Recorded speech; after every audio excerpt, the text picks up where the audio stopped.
बैठ जाओ, संतन के संग में बैठ कर हरि नाम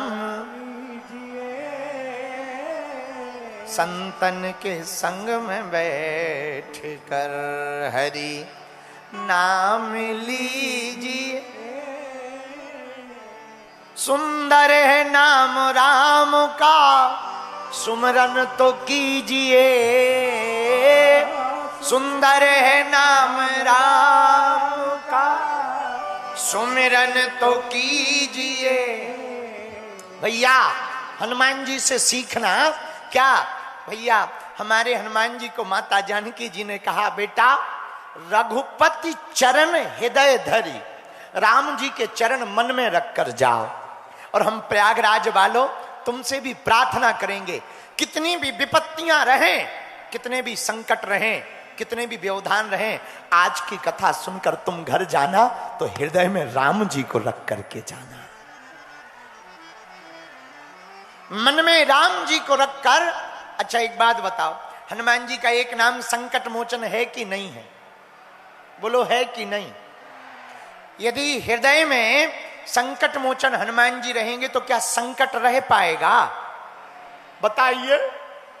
फिर तुम पे क्या संकट है? एक लफड़ा है, पूछो क्या? पूछो क्या? तन से पूजा कर रहे मनवा गया बाजार, और कैसे रीझे सांवरा जुड़े न दिल के तार। सब लोग तन से ज्यादा पूजा हम लोग करते, मन से नहीं करते। इसलिए भगवान की कृपा हम लोगों पर। अब भगवान की कृपा कौन कौन पाना चाहता? हाथ उठाओ।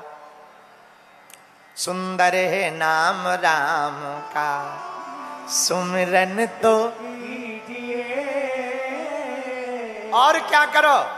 संतन के संग में बैठ कर हरि नाम लीजिए। भैया भगवान का नाम लो, बोलो सीताराम। जोर से बोलो, और जोर से बोलो। एक बात और सुनो, पूछो क्या? जोर से पूछो। एक ही साधे सब सधे, सब साधे सब जाएं। हम एक को साधेंगे तो सब सध जाएगा, लेकिन यदि हम सबको साधेंगे तो कुछ भी सधने वाला नहीं है। ऐसे समझो कि यदि हमको 20 किलो का मेढक तौलना हो तो 20-25 मेढक यदि तौलेंगे तो एक रखेंगे, दूजा उचट जाएगा। बोलो हाँ जी या ना जी?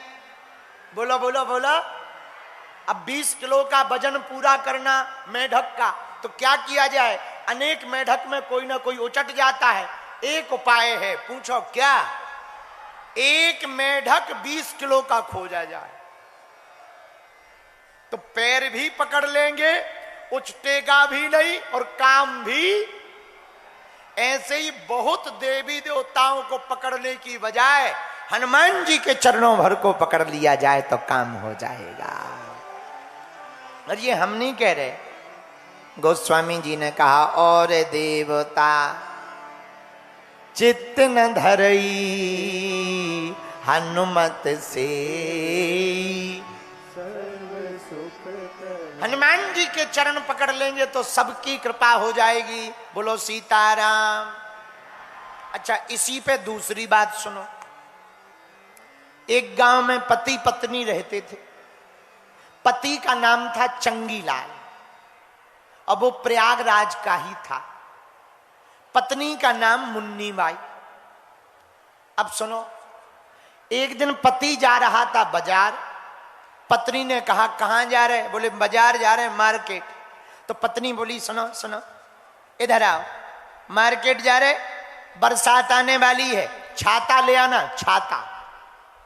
अच्छा पति बेचारा आज्ञाकारी था पत्नी का, बोले जो आज्ञा।